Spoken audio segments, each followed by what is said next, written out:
Muy buenas tardes, mis amados hermanos, Dios los bendiga.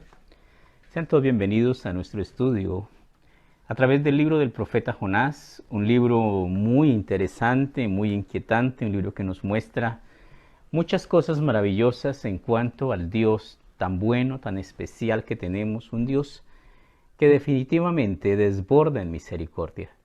Este libro de Jonás es un libro que nos habla de muchas cosas sobrenaturales.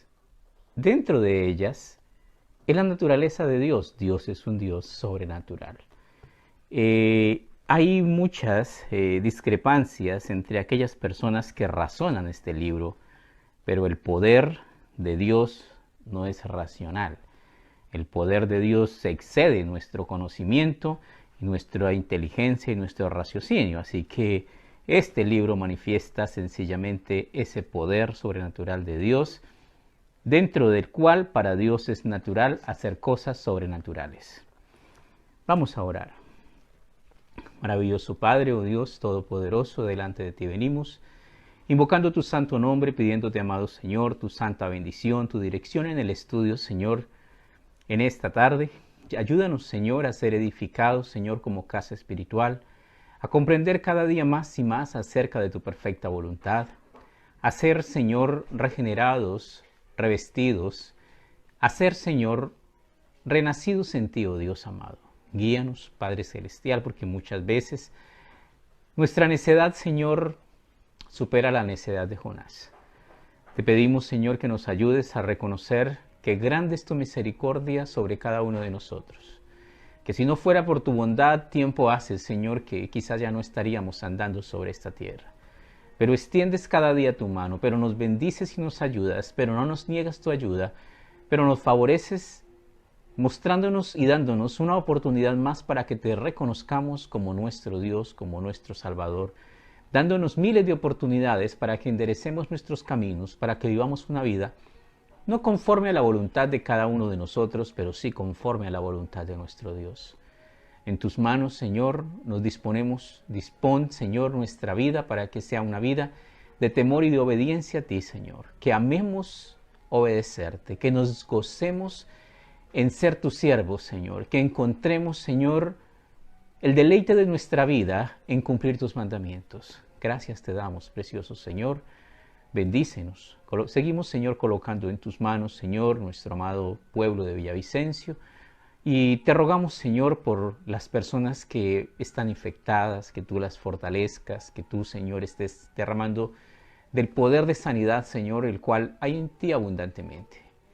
Te rogamos por los que no hemos sido infectados, precioso Dios, porque debemos desarrollar anticuerpos contra este tremendo virus, Señor. Pero te rogamos a ti, oh Dios, que tú, Señor, nos proveas lo que nos hace falta para enfrentar, Señor, esta pandemia. Ten misericordia, precioso Dios, de los médicos, de los enfermeros, enfermeras, de las personas de logística de los hospitales, de las personas administrativas, de los policías del ejército, Padre Santo, de las fuerzas que están operando, Señor, para que todo siga funcionando, de las gentes que están abriendo sus locales y vendiendo sus productos, de los que están comprando. Ten misericordia, Señor. No dejes que el contagio prolifere, Señor, sino que al contrario, Padre nuestro, invocamos tu santo nombre para que este virus sea detenido, nuestro buen Señor. Para que nosotros, Señor, nos podamos y tengamos un motivo más sobrenatural para gozarnos en ti. Porque ni el mundo ni la ciencia lo ha podido parar, pero tú eres sobre todo ello, Señor. Si te complaciese a ti, Señor, solo decir en tu palabra poderosa que este virus desapareciese, inmediatamente desaparecía. Pedimos tu misericordia, oh Dios amado, invocamos tu nombre para que nos guardes del mal, para que nos bendigas, para que nos hagas sabios, entendidos y prudentes en el discernimiento de tu voluntad. Y te damos gracias, Señor, porque tenemos un Dios maravilloso. En el nombre de Cristo Jesús, nuestro amado Salvador. Amén. Llegamos al capítulo 2 del libro de Jonás, un capítulo muy curioso. Es increíble lo que vamos a leer, pero lo que vamos a leer se llama la oración de Jonás. la oración de Jonás. Nos dice el libro de Santiago, la oración eficaz del justo puede mucho. ¿Y qué es una oración eficaz? Es una oración objetiva. Y definitivamente Jonás tenía todas las circunstancias para tener una oración objetiva y la tuvo. Iniciemos nuestro estudio en el libro de Jonás en el capítulo 2. Versículo 1 del capítulo 2 del libro de Jonás dice: Entonces oró Jonás a Jehová su Dios desde el vientre del pez. Es importante que vayamos literalmente, interpretando literalmente, porque la escritura nos quiere decir lo que nos quiere decir. Dice entonces que Jonás oró a Jehová su Dios desde el vientre del pez. ¿Por qué desde el vientre del pez? No, porque Jonás se va hundiendo, y mientras se va hundiendo, posiblemente en ese momento de pánico y de adrenalina, tuvo tiempo para orar. Muchas personas que han estado en momentos en los que la vida está en juego, la mente, todo pasa tan rápido que orar no es la prioridad. Es algo muy curioso y muy especial que Jonás nos narra su experiencia y nos dice que aquí que él oró desde el vientre del pez. Y aquí vamos a tener una oración muy descriptiva de la experiencia de Jonás, en donde muchas personas totalmente ajenas a esa experiencia, no, yo creo que esto fue así, no, yo pienso que esto fue así. Jonás no nos dice nada, Jonás nos dice de una manera muy simple: me pasó esto, me pasó así, así sucedió. ¿Y qué es lo más sano? Créale a Jonás.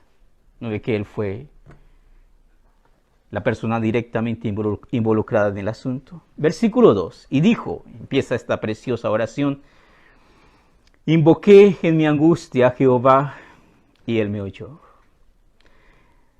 Desde el seno del Seol clamé, y mi voz oíste. Qué maravilloso es esto. Y nos empieza a hablar, y Jonás empieza a reconocer el Dios personal que es Jehová nuestro Dios, que le invoca en el momento en donde todas las posibilidades están cerradas, en donde no hay sino una posibilidad, y esa única posibilidad es Dios. En el Evangelio según San Juan, en el capítulo 9, en el versículo 31, San Juan 9, 31. Evangelio según San Juan, en el capítulo 9, en el versículo 31, leemos lo siguiente acerca de Dios. Dice en San Juan 9:31, los judíos, que eran los amplios conocedores de las cosas de Dios, dice: y sabemos que Dios no oye a los pecadores. Pero si alguno es temeroso de Dios y hace su voluntad, a ese oye. Tenemos acá un argumento de peso muy fantástico y muy hermoso. Jonás era un hombre temeroso de Dios. ¿Por qué entonces desobedeció? Desobedeció porque los asirios eran supremamente crueles. Despellejaban a la gente, empalaban, torturaban, le hacían cosas a la gente, les abrían las entrañas, les sacaban las vísceras, les sacaban... Había muchas cosas impresionantes que ellos hacían. La pregunta de pronto podría ser: ¿tendría Jonás algún pariente, amigo o familiar que hubiese caído en manos de los asirios? En la época de Jonás era muy común esto. Ellos estaban muy cerca, conquistando y destruyendo cuanta ciudad podían. Eran un pueblo lento en su marcha, porque marchaban todos, hombres, mujeres y niños. Todos marchaban a la guerra. Todos eran malos. Y por eso posiblemente, quizás después de haber tenido uno o dos amigos o parientes o despellejados o descuartizados, no tendría Jonás un motivo por el cual ir a predicar el evangelio a un pueblo tan malo. Y más bien, como nos va a mostrar el libro, Jonás esperaría que Dios definitivamente cumpliera su sentencia y lo destruyese. Pudo perfectamente ser el motivo por el cual Jonás huyó. Entonces tenemos acá en mi angustia, dice, y dijo, invoqué en mi angustia a Jehová y me oyó. Desde el seno del Seol clamé y mi voz oíste. Aquí muchas personas dicen catalepsia, dicen Jonás estuvo muerto en el seno en el vientre del pez. Jonás era cataléptico o no era, nada de eso sabemos y nada de eso el libro nos dice y nada de eso debíamos pensar. Lo cierto es que Jonás estuvo 3 días y 3 noches en el vientre del pez. Y otra pista que nos da es que la oración de Jonás no es mientras va bajando las profundidades, sino es mientras está en su submarino natural que le mandó el Señor. Jonás está consciente y está orando desde el vientre del pez. ¿Y qué clase de pez era? ¿Sería un pez? ¿Sería que era de cuero? ¿Sería que era de escama? No hagamos escama con algo que de la Biblia no nos da ningún rasgo. Era un pez creado por Dios para ese acontecimiento. Y vamos a leer cosas maravillosas acerca de la obediencia del pez. Porque así como cuando Dios le manda y se lo traga el pez, así Dios le dice vomítelo y el pez lo vomita. Ay no, si me da almuerzo, ¿cómo lo voy a vomitar? ¿No? Impresionantemente es algo creado y obediente. Entonces tenemos acá, invoqué en mi angustia a Jehová y él me oyó. Desde el seno del Seol clamé y mi voz oíste. Me echaste a lo profundo en medio de los mares. Me rodeó la corriente, todas tus ondas y tus olas pasaron sobre mí. Ahora esto, lo que está expresando Jonás acá en este versículo 3 es cuando va bajando. Parece que alguna corriente lo cogió y lo bajó más rápido. Tenemos entonces acá que Jonás nos expresa su experiencia de muerte. Entonces dije, desechado soy de delante de tus ojos, mas aún veré tu santo templo. Es una expresión muy curiosa porque Jonás era muy consciente de ser desobediente y de ir en contra de la voluntad de Dios. Cuando los que iban en el barco le preguntaron, ellos dijeron, él dijo, soy judío, soy profeta y huyo delante de Jehová mi Dios. Pero también era consciente de que él conocía de Dios y él amaba a Dios y él... ¿Por qué entonces Jonás es tan particular? Porque Dios usa esas particularidades de las personas. Porque Dios es un Padre amoroso que ama al hijo noble, al hijo obediente, al cascarrabias también lo ama, al que tiene problemas con su personalidad también lo ama. Y si se deja, lo ayuda. Porque esa es la condición de un padre. Porque hay personas que dirán, ay, no, es ese tipo tan pesado, yo una vez lo mando a volar. Cualquiera lo haría, pero un padre no. Seguimos, mas aún veré tu santo templo. Es un sabor agridulce porque nos dice, entonces dije, desechado soy de delante de tus ojos. Me has desechado, pero todavía se agarra la misericordia de Dios, mas aún veré tu santo templo. Sigue diciéndonos acá en el versículo 5, las aguas me rodearon hasta el alma. Rodeóme el abismo, el alga se enredó en mi cabeza. Toda esa experiencia, yo me imagino que Jonás ya iba sin aire, sin aliento, yo no me imagino más, me imagino lo que está diciendo. Llegó a un punto donde había algas. Se le enredaron las algas en la cabeza, todas estas cosas indescriptibles que nos está describiendo Jonás, experiencias muy propias, que solo las puede entender al 100% el que las vive, y el que las escucha, entonces empieza a colocarlas en duda o empieza a colocar ciertos arreglos y ciertas cosas que realmente no tienen nada que ver en esta situación. Libro de Lamentaciones, un poquitito atrás.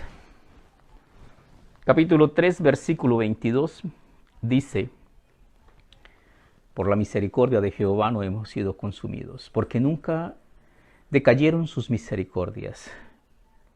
Nuevas son cada mañana, grande es tu fidelidad. Mi porción es Jehová. Dijo mi alma, por tanto, en él esperaré.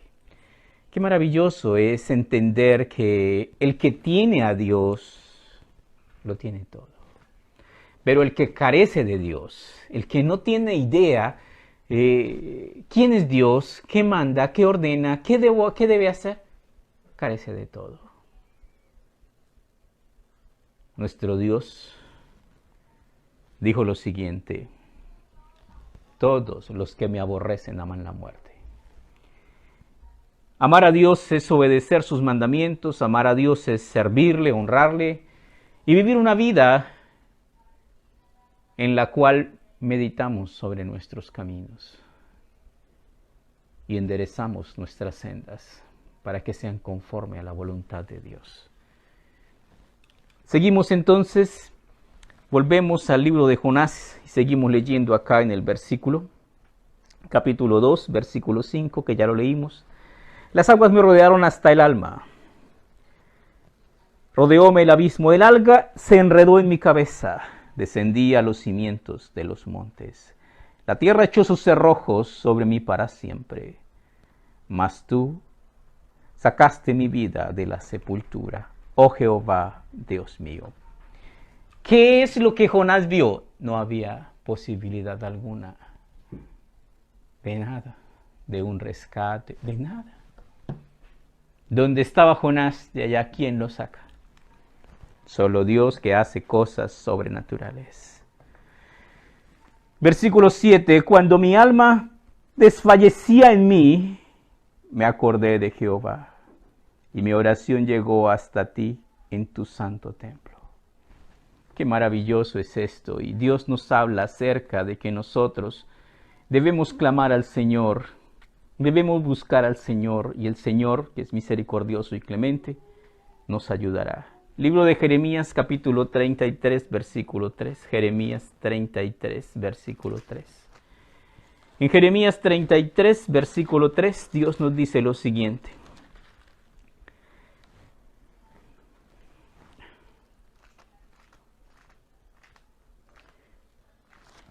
Jeremías 33, versículo 3. Clama a mí, y yo te responderé y te enseñaré cosas grandes y ocultas que tú no conoces. Clama a mí, yo te responderé y te enseñaré cosas grandes y ocultas que tú no conoces. Muchas veces oramos y no pasa nada porque oramos mal.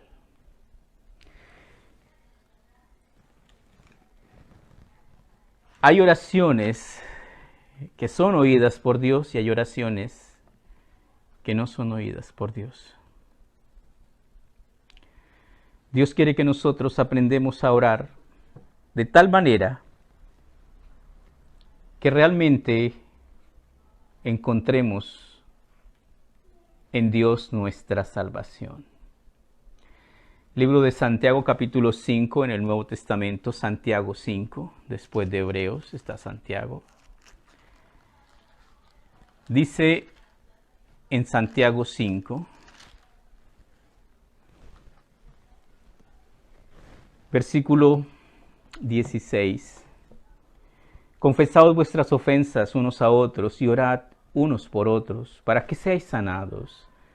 La oración eficaz del justo puede mucho.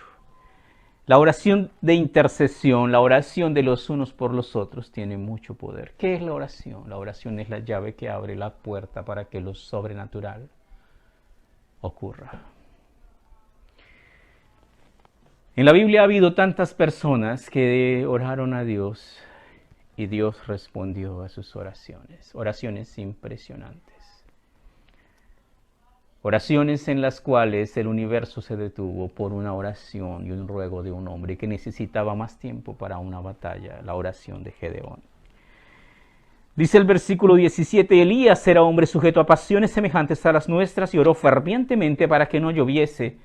Y no llovió sobre la tierra por 3 años y 6 meses. ¿Qué hizo? Oró fervientemente para que no lloviese. Y no llovió. La oración eficaz del justo puede mucho. Y una oración eficaz es una oración objetiva. Es una oración conforme a la voluntad de Dios. Es una oración que no está llena de vanidad, sino que sostiene y levanta una situación que es una necesidad. Y Dios interviene y ayuda. Y otra vez, versículo 18, y otra vez oró y el cielo dio lluvia y la tierra produjo su fruto. ¿Qué significa esto? Hay un poder, y es el poder de Dios, y está al alcance de nosotros en nuestras oraciones. Pero como dijo nuestro Señor Jesucristo, hágase tu voluntad. ¿Tenemos de parte de Dios el poder para orar para que ocurran cosas sobrenaturales? Sí, Señor, sí lo tenemos. Pero lo debemos usar siempre sometidos a la voluntad de Dios. Santiago 1, versículo 6. Santiago 1:6 nos va a dar una advertencia acerca de las oraciones mal hechas. Santiago 1:6 dice, pero pida con fe, no dudando nada, porque el que duda es semejante a la onda del mar que es arrastrada por el viento y echada de una parte a otra. No piense pues quien tal haga que recibirá cosa alguna del Señor. ¿Qué significa esto? Que cuando yo ore, debo orar con fe. Debo orar creyendo que hay un Dios poderoso que me oye y que su poder trasciende lo sobrenatural y que Él puede hacer cosas. Todo es posible para Él y también para el que cree. Es importante que nosotros aprendamos a orar conforme a la voluntad de Dios, porque si pedimos conforme a la voluntad de Dios, tendremos las peticiones que le hayamos hecho. Volvemos a nuestro estudio en Jonás en el capítulo 2. Dice el versículo 8, los que siguen vanidades ilusorias, su misericordia abandonan. ¿Qué significa eso? Muchas personas, diríamos mejor, una gran mayoría de las gentes desconocen las misericordias de Dios sobre sus vidas y convierten su misericordia en yo sí soy suertudo, yo soy chiripudo, es que a mí me pasan unas. Dios tiene mucha misericordia de nosotros. Pero un día las cosas concluirán en el juicio de Dios. Y si nosotros no acatamos a escuchar y obedecer la voluntad de Dios, entonces llegará la hora del juicio y se nos juzgará como desobedientes. Libro de Eclesiastés capítulo 1, Eclesiastés capítulo 1. El hombre más sabio de la tierra, Salomón, que escribe Eclesiastés, y nos escribe acá en Eclesiastés 1,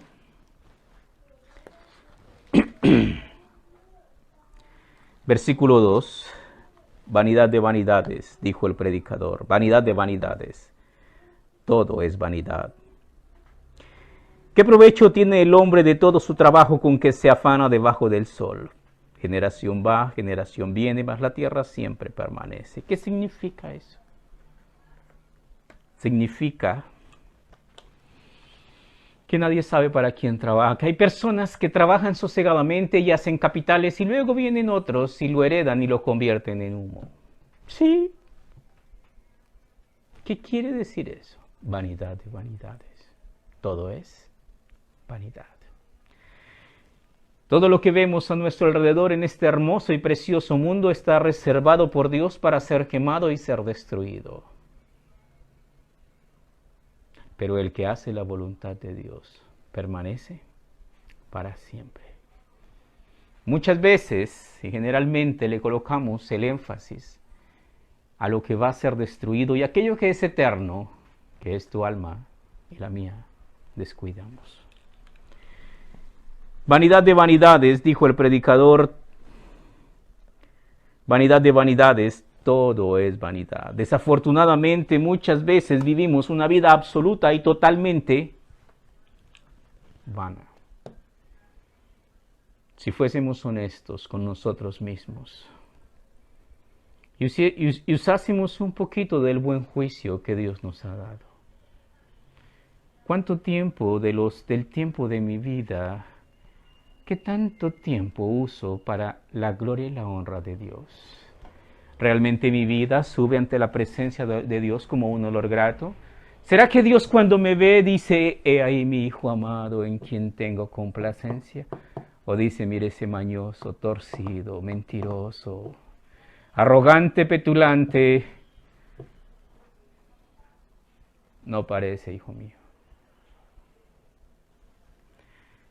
La realidad es que la mayor parte del tiempo no parecemos hijos de Dios. Y debemos mejorar nuestros caminos. Los que siguen vanidades ilusorias, su misericordia abandonan. La misericordia de Dios es abundante, son nuevas sus misericordias cada día, y Dios quiere que nosotros reconozcamos esa gracia de Dios para amarle, para honrarle y para servirle. Primera de Juan capítulo 2 versículos 15, 16 y 17. Primera de Juan capítulo 2 versículo 15. Dice en Primera de Juan capítulo 2 versículo 15, no améis al mundo ni las cosas que están en el mundo. ¿Qué significa esto? ¿Qué significa el mundo? Vanidad. ¿Y qué significan las cosas que están en el mundo? Más vanidad. No améis al mundo ni las cosas que están en el mundo. Si alguno ama al mundo, el amor del Padre no está en él. ¿Por qué dice esto? Porque el primer y gran mandamiento de Dios y de la palabra de Dios dice, llamarás al Señor tu Dios con todo tu corazón, con toda tu mente y con todas tus fuerzas.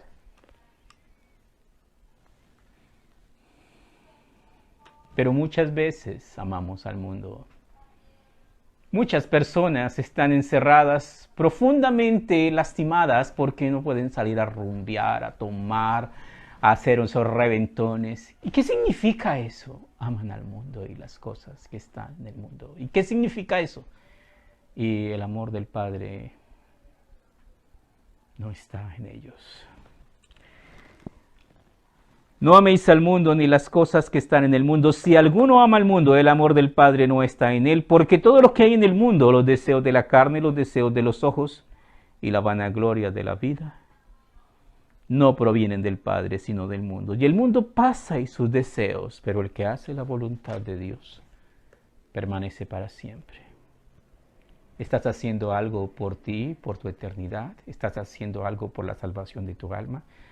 ¿Estás viviendo realmente una vida a la altura del llamamiento que Dios nos ha hecho? ¿O simplemente eres un tizón para encender las ascuas del infierno? Es tu decisión. Seguimos nosotros en Jonás en el capítulo 2 en su oración. Mas yo, con mi voz, mas yo con voz de alabanza te ofreceré sacrificios. ¿Qué está diciendo acá Jonás? Mas yo con esta experiencia que pasé, de aquí en adelante adoraré al Señor. Muchas veces esas duras experiencias en nuestra vida en algunas personas tienen un cimiento de enseñanza firme. Mas yo con voz de alabanza te ofreceré sacrificios. Qué maravilloso es esto, es entender que a Dios le gusta que le cantemos y es cantarle al Señor sin presentar excusas. No, Señor, es que no me sé las canciones. Apréndaselas. ¿No se acuerda que antes se cogían cuadernos y se escribían las canciones y la gente repetía y repetía hasta que se las aprendía? No, es que no puedo cantar porque mi voz no es voz de tenor, es voz de terror y no tiene excusas. Para Dios, siempre sus hijos cantan hermoso. Él habita en las alabanzas de su pueblo. El que canta alabanzas le honra. Mas yo, significando que la salvación es personal y es una decisión de cada uno, con voz de alabanza te ofreceré sacrificios. Qué apunte tan especial lo que sigue.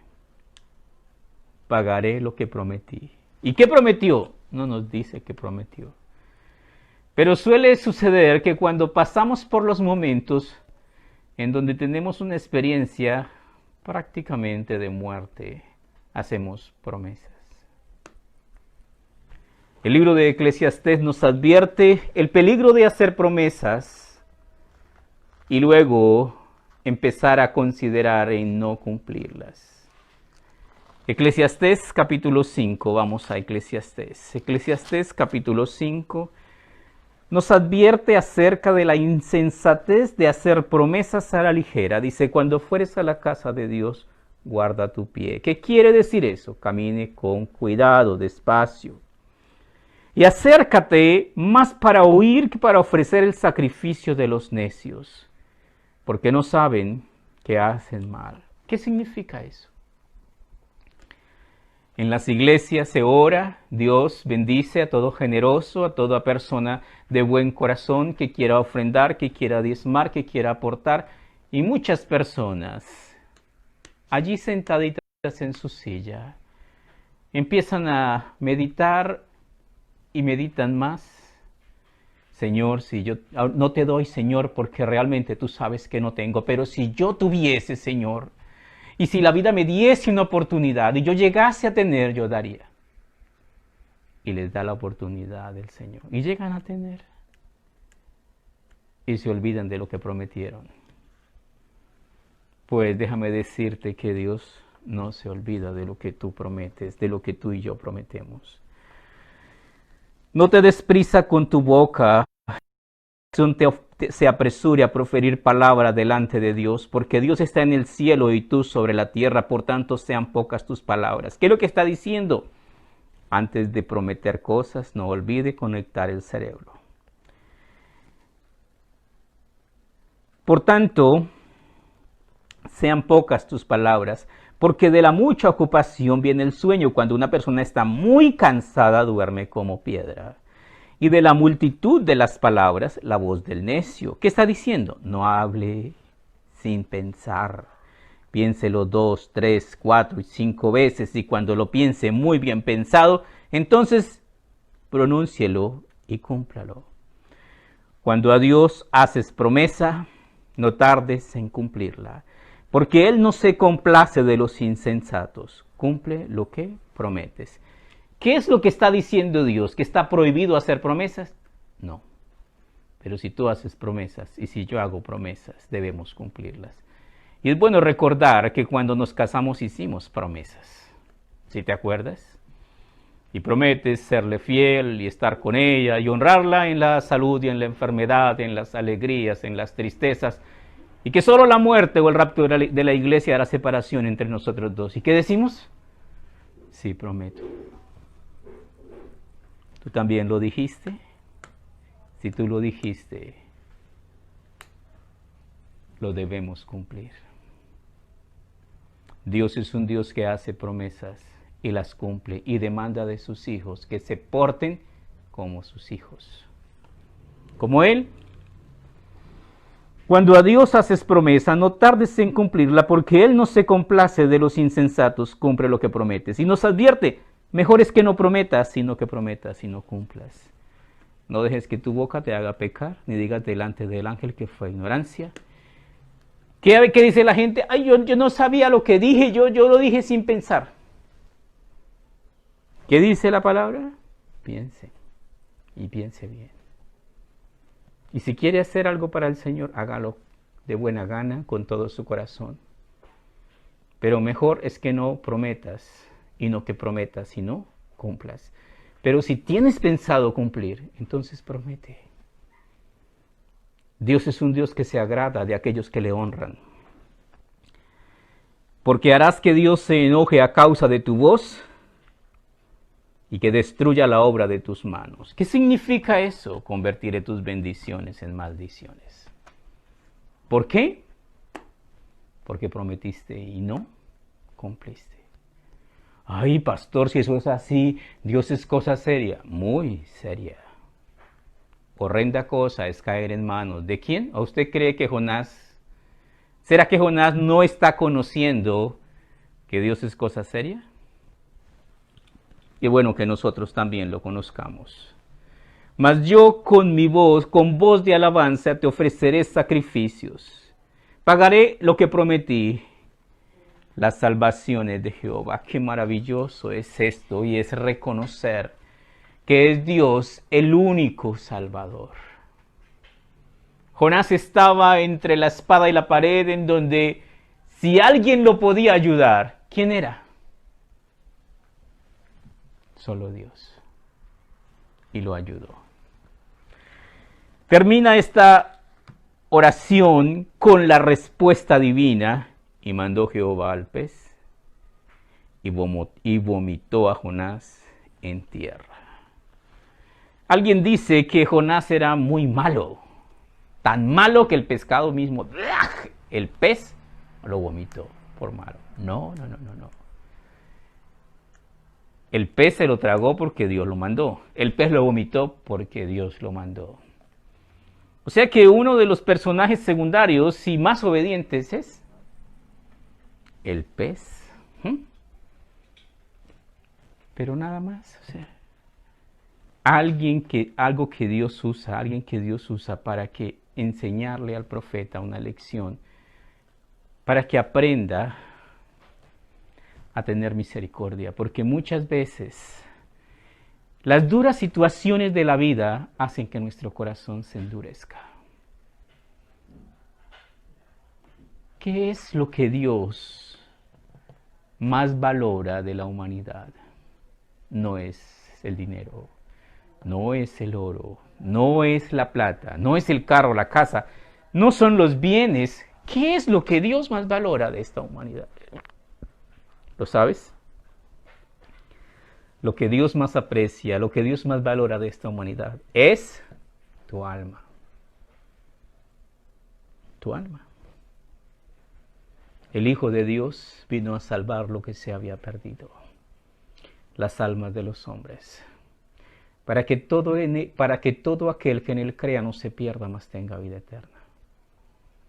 Dios sabe mucho más que nosotros, y lo más valioso que Dios te ha dado y que Dios nos ha dado son nuestras almas. Nuestras almas son eternas. ¿Irán a salvación eterna o a condenación eterna? Terminamos nuestro estudio en Primera de Crónicas, capítulo 4. Vamos a Primera de Crónicas, capítulo 4. Primera de Crónicas, capítulo 4. Una oración muy particular, una oración muy hermosa. Quizás muchos de ustedes la conocen, quizás otros no la conocen. La oración de alguien llamado Jabes. Primera de Crónicas, capítulo 4.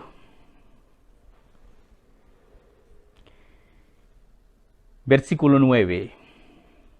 Y Jabes fue más ilustre que sus hermanos,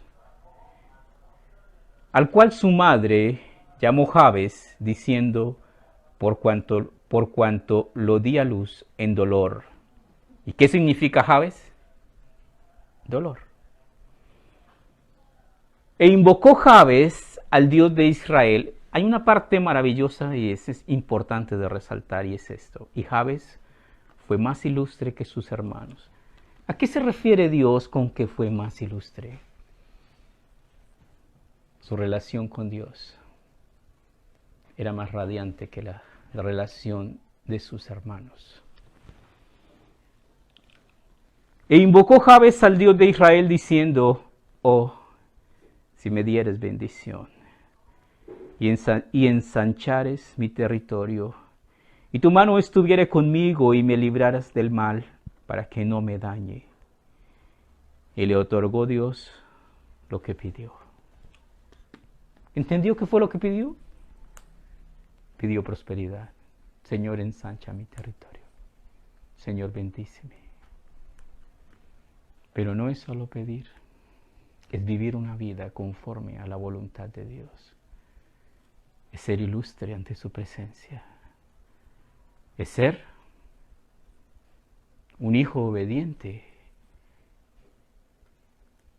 Cuando nosotros cumplimos nuestro deber, entonces las bendiciones se dejan ver. Vamos a orar. Maravilloso Padre, te damos gracias por tu palabra preciosa, porque nos muestras maravillosamente cómo la universidad del sufrimiento, Señor, esculpe en nuestros corazones profundas y grandes enseñanzas. Te pedimos, oh Dios Santo, que toques nuestro corazón, toques nuestra vida, que nos des, Señor, ese don para poder entender que tú eres lo más fantástico, maravilloso, que eres la herencia más grande que el ser humano puede conseguir en esta vida, porque eres una herencia para esta vida y para la eterna. Bendícenos, oh Dios amado.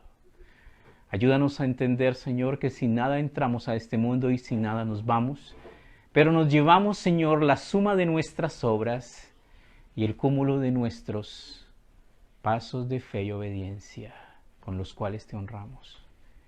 Gracias te damos, precioso Dios, porque cada día son nuevas tus misericordias, porque nos ayudas, porque nos bendices, porque nos guardas, porque nos libras del mal, porque nos acompañas en este valle de lágrimas, Señor. En tus manos colocamos nuestra vida, precioso Dios. Gracias en todo y por todo, en el nombre de Cristo Jesús, nuestro amado Salvador. Amén.